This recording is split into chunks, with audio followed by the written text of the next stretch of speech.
I pozdrav, dobrodošli u moj novi video, ja sam Enderman Gaming, kao što vidite. Opa, slučajno se stisnuo 2. Kao što vidite, drugi nam je spin. Zašto? Kad pišem A, ja sam Benfan.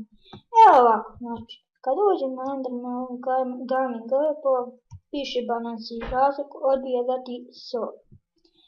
Banao me neki mod, Regen, PvP, zašto? Ne znam. Ja sam znači bio skoro po pola dana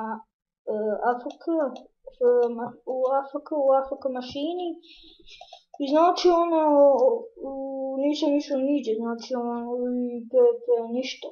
I lik mi je jednostavno banovao me i rekao mi odbija me dati SOE i dao mi onaj smješko kao srce, ne znam. I to mi je napisao i ne znam sad ako sam ušao, lik mi ništa ne odgovara.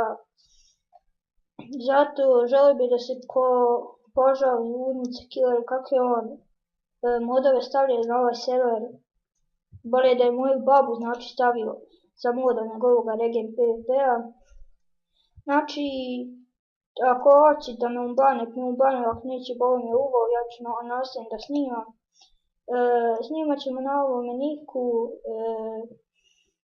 i sve da radim, krenut ćemo sve iz početka, jebik.